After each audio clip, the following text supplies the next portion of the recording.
Hi guys, it's Lauren. Welcome back to my channel. And ignore the fact that my cat is actually like mesmerized by my camera. He was very intrigued when I was taking the thumbnail photo. Yeah. So before we get into this video, I started filming for my main channel again a few weeks ago, and so I'm trying to get more consistent for posting on this channel as well. So if you guys have any recommendations for what kind of videos you'd like to see, just let me know in the comments down below. So in this video, I am going to be telling you guys the story of D.B. Cooper's hijacking of Flight 305.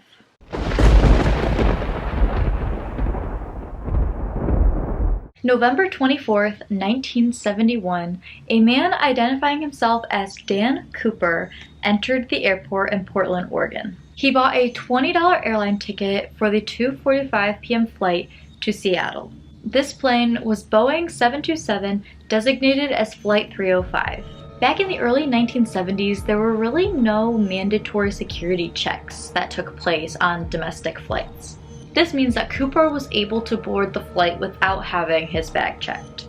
This plane was filled with 36 passengers and 6 crew members. Cooper took a seat at the back of the plane and ordered a bourbon and soda on the rocks. Around 2:58 p.m., he handed a flight attendant an envelope, but she put it away thinking he was just flirting with her. However, he insisted that she open the note, and when she did, it said, "Miss, I have a bomb. I would like you to sit by me." In order for him to prove it, he showed the inside of his bag to her, and there were a bunch of red sticks and wires. He threatened to blow up the plane if his demands were not met, and he also insisted that she call her colleagues that were at the front of the plane and let them know about the bomb. The captain relayed the info to the Seattle Control Tower, where they notified the FBI in the Northwest Orient. Cooper wanted $200,000 placed in a knapsack along with 4 parachutes, 2 main ones in the back and 2 in the front for safety.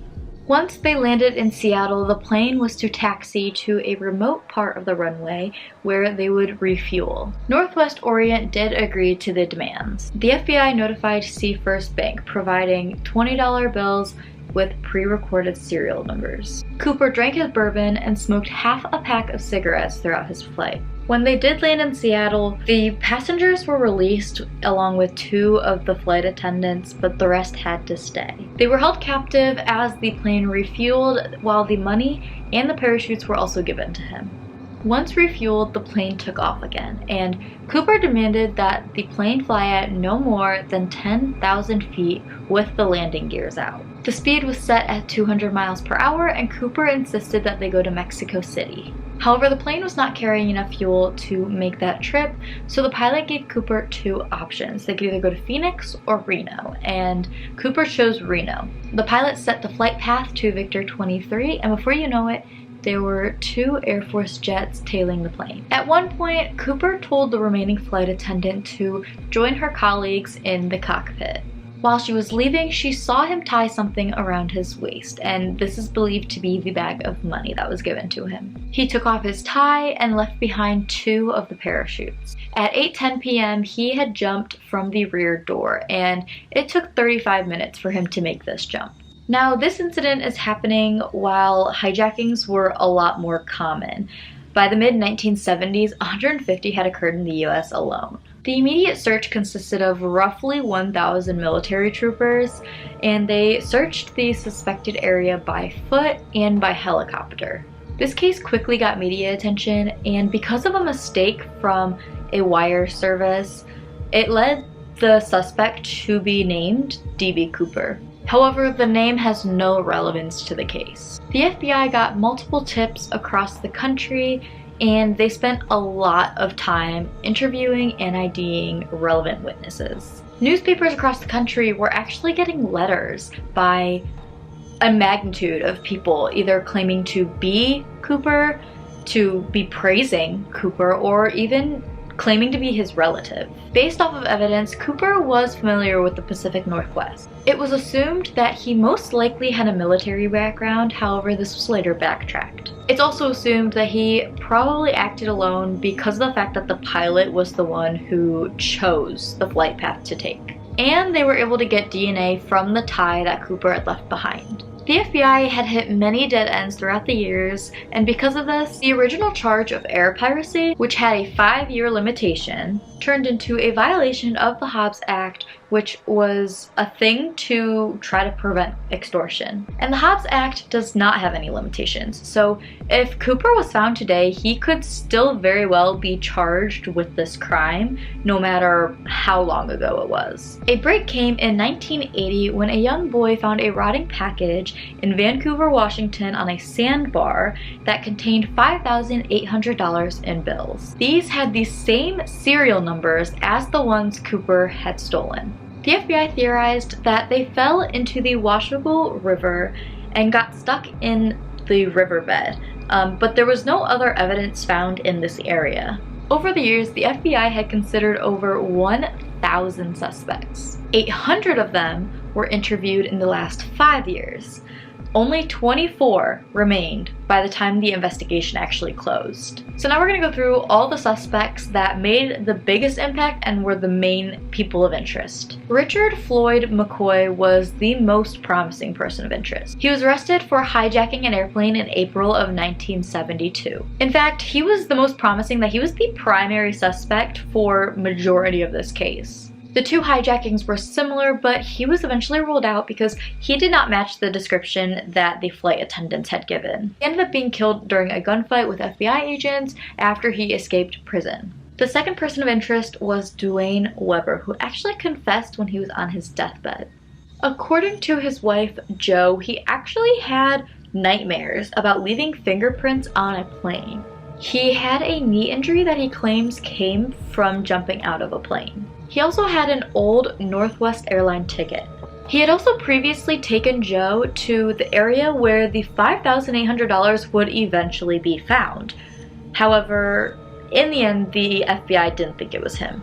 The third person of interest is Kenneth Christensen, and his brother actually saw the episode of Unsolved Mysteries about this case. Kenneth was a flight purser for Northwest. He bought a house right after the hijacking, and he also loved bourbon. One of the flight attendants actually said that he looked the most like Cooper out of all the suspects that she was shown. However, the FBI said that he actually didn't match the description, and he was eventually ruled out because he actually had a history of being a paratrooper, and they had believed that Cooper was not a skilled jumper.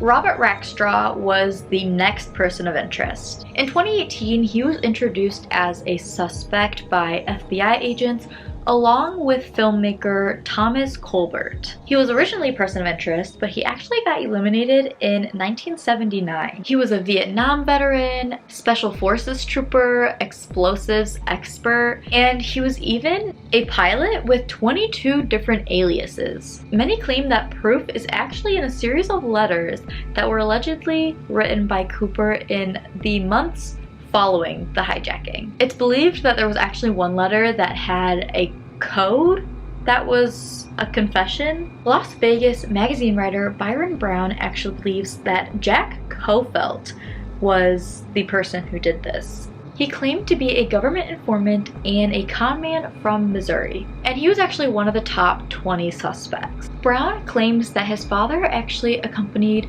Kofelt to Oregon in 1974 for the $200,000 that Cooper stole. Lynn Doyle Cooper is another person of interest that was heavily suspected, and his family actually believed this. He was a war veteran, a logger, and an outdoorsman. He's also familiar with the area where Cooper jumped, and he even disappeared shortly after the hijacking happened. Like, his family doesn't know where he went. His family also wanted to assist in the investigation, so they helped by passing over some items that they had that they thought would help. However, the DNA did not match with the DNA taken from the tie. So now we're going to talk theories. And these are all theories that were already thrown out there. These are theories that people actually strongly believe. Some believe it was an inside job with Boeing, having orchestrated the whole thing, but no evidence was found of this. Many in the FBI assume Cooper did not survive the fall. It was originally thought that he was a paratrooper, but there were amateur mistakes during the hijacking, so they threw that fact out. He jumped with a parachute that was sewn shut. The one that was operable was military issue and not steerable. Experienced skydiver would not have jumped while it was dark and storming into a wooded area with cloud cover. However, a body nor parachute had been found. Experienced skydiver. Even though above proves otherwise, some think this is true.